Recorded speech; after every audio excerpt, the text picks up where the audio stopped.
Welcome back to the engine swap. And as you see behind me, for the first time in a long time, the engine is back on the ground. And if you saw the last video, you can't see it, new motor's back there, the whole engine assembly is now complete, which means the only things that are really left are some of the loose ends, which one being is the AC system.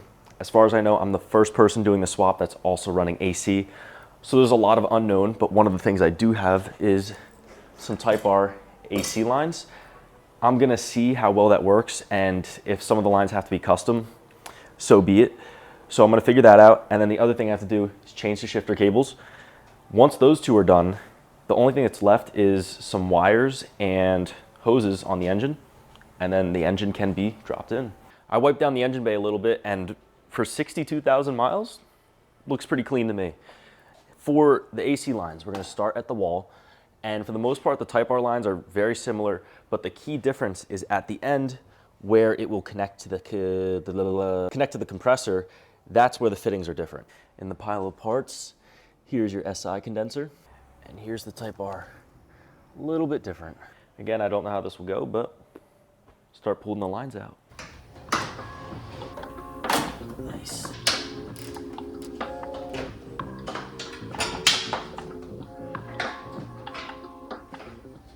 Once again, I have been sent damaged parts. As you can see, the fittings are completely bent and it's not usable. But luckily, I messaged the company and they said they'll send me a replacement. But it just means more time, more waiting, which is the exact reason these things take forever. And you don't set deadlines on your projects. Once I have that sorted out, then I guess I'll get back to it. There's a few other things I could work on for now, so not the end of the world. I got everything mocked up and it actually looks like it'll work. These two connect to the compressor down here, and then these two connect to the condenser. This fitting looks good, and the fitting down here also looks like it will work. There is a plug here, and I believe that is this wire, so I'll have to undo the loom a little bit, but that should be able to work. Maybe a little bit of bending involved, but in terms of the fittings and general layout, this should be good. And I don't want to speak too soon, but as simply as that, this should work. So I still have to wait on a replacement line, but the next thing I'm going to do is replace these shifter cables to the Type R ones. I took down the heat shield a little bit, and then there's a bracket there, and then we're going to go inside the car. Yeah, it's just a couple 10 mils. I already had my center console out, so this was pretty easy to take apart. Acuity has a good video if you need it, but from here, all I have to do is there's some clips here, and then these clip and then turn. Those release, and I think it just drops straight out the bottom.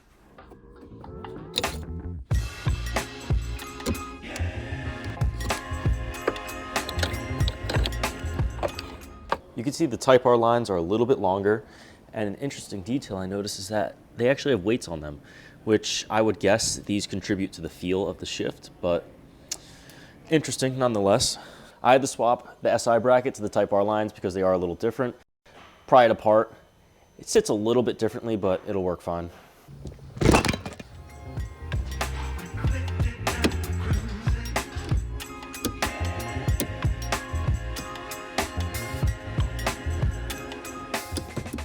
I had to move this bracket up quite a bit, but again, shouldn't be an issue.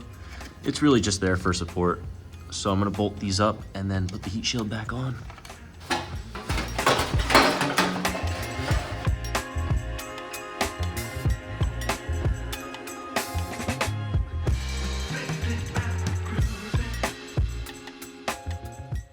Shifter cables are in. I'm waiting for replacement AC lines. Now the next step of this I want to start working on is the spaghetti wiring harness mess.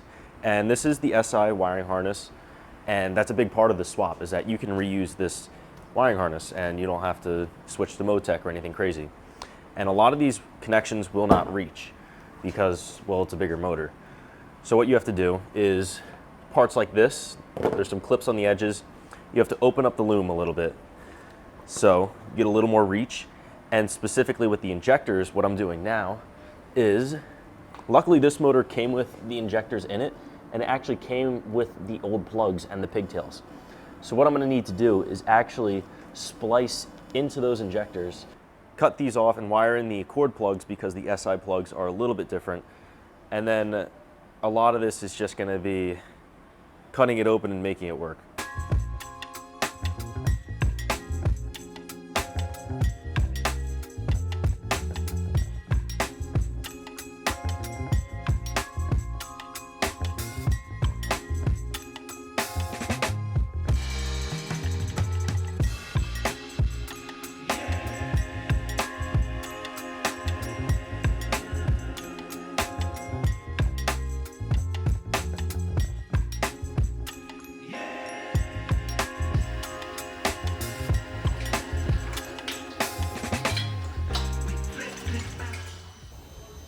This sucks. I am back again with new AC lines. So shout out to TAE, used auto parts, because these lines were bent and they sent me replacement ones for free.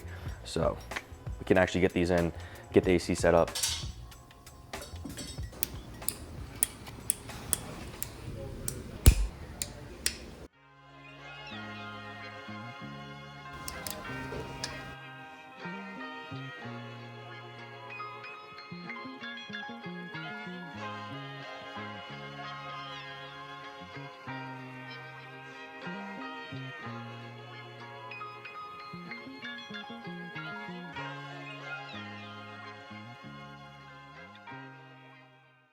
I was looking everywhere to see where this connector goes, and apparently it goes back here, which the junkyard broke off. So I'm gonna try to reuse the one that's on that motor.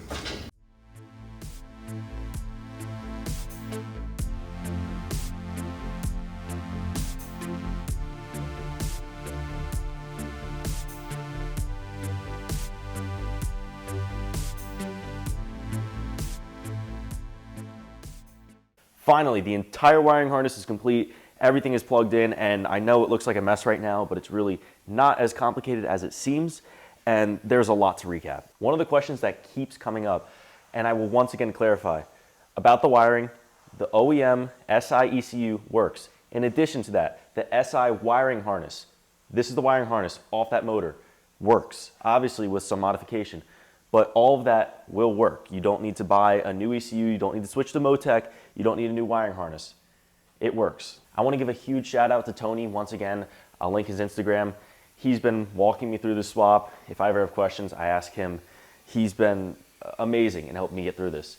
So with the help of him and also using Adam's FK7, one of my customers, you guys have seen the car on the channel, just did the seats in it. I used his car sort of as a wiring diagram, so I would look at his motor and his engine bay, look at where the wires went, because it was very similar to my car, the SI, and seeing where those wires went and kind of tracing it and just making it work. First things first is all of the plastics have to go, everything.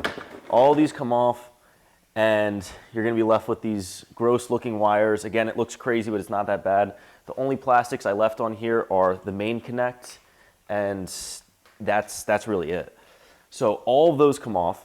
In addition to removing the plastics, there's a lot of areas where you also have to remove the loom, cut the tape, and this is what you're kind of left with. So this area here, for example, the plastic and the loom was completely removed, so you have a lot of spaghetti. And another important note is that in the back, with the injectors, you do have to do some splicing. Here's another example of some crazy. This pin is a oil pressure sensor, used to be down here. So this whole loom here had to be cut, this wire had to be brought up and brought around to the back. So a little crazy. Another example of that would be here. There used to be a wire that would come down and plug into the back of the SI transmission, but this gets cut, cut it down here, brought this wire all the way up, and that's this wire here. So again, using another car or looking at the old motor and the old transmission as a model to try and get an idea of where the wires go, that is the best way to approach it. But every wire plugs in, so you shouldn't have any extra plugs. There's a plug here and here. These are for map sensors on the intake manifold, or sorry, charge pipe. There's, let's see, this is gonna be for, there's another plug here somewhere. This guy is for the map sensor. So I know what that's for. These go together. I think the only other wiring question I have to figure out is going to be with the flex fuel. So I have to get those plugged in. But it's been kind of crazy. So that should be set up. I have the AC lines are good to go. As far as I know, everything looks right there. Everything bolted up. So the AC system is good. The only thing is, for example, this wire that is down here now has to go all the way up there. There's a plug on this at the top of that. So no big deal. Same thing with the motor. Cutting the loom and cutting the tape to get that to reach up to there now. Whew, that's a lot. So wires are all together. The AC system is together, which means the motor is ready to go in. The only thing I'm not gonna leave it like this. Some of you are probably going crazy looking at these wires. I'm gonna clean this up. I'm gonna make these wires look nice. I'm gonna wrap them, put some loom back on them to try and make it look nice, and also so rodents don't come in and eat these wires. Another important note I can't forget is Tony is actually working on making a wiring harness that is a direct drop-in. So anyone that is really serious about doing the swap, you can send him your wiring harness. He'll splice it, make it nice, do everything you need in order to make the wiring harness directly plug in, make it super easy so you don't have to deal with that mess. So if anybody's really serious about that, again, his Instagram is gonna be up there. Talk to him about potentially setting up a wiring harness, and he's the man. Just for any of you that are really serious about doing the swap, I'll do a quick walk around here just so you can kind of see where everything goes. Again, it helps having another car as a model, but this is the general idea. Now I'm gonna clean this up.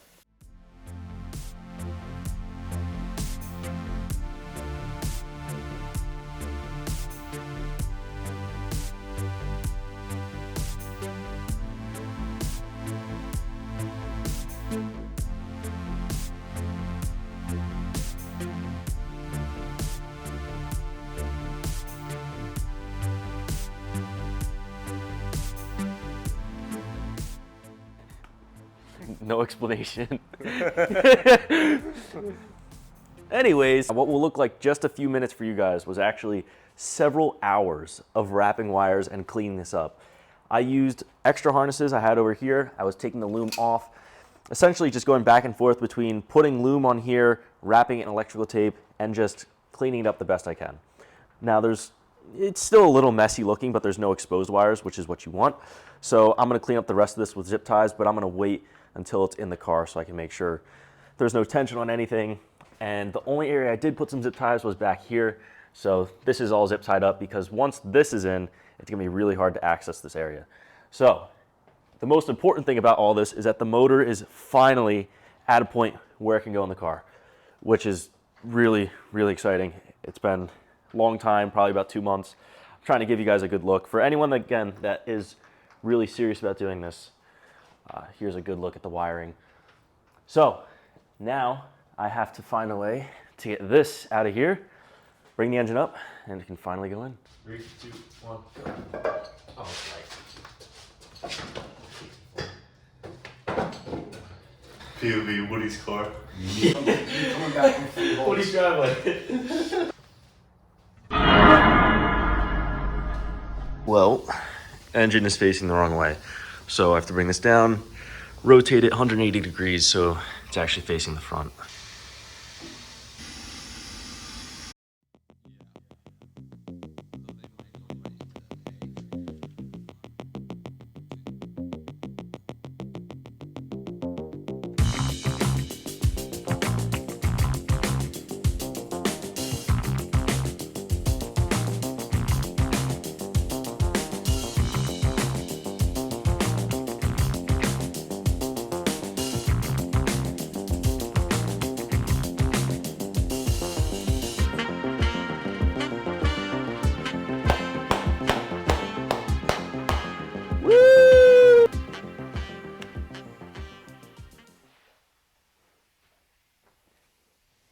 The motor's in.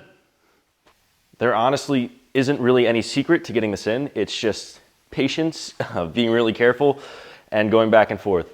The biggest thing when you're first getting in is watching out for this brake reservoir, because that sticks out probably the most and it'll snap off really easily. But it's a really, really tight fitment. It's significantly bigger than that engine. I mean, in every way, it's very close. But if you take your time, work on one motor mount at a time, started with this one, got this one in. So the engine is fully suspended, and I mean, I can't believe it, but it's actually in. It feels really good seeing the motor in the car finally. Again, after like 2 months, been into this.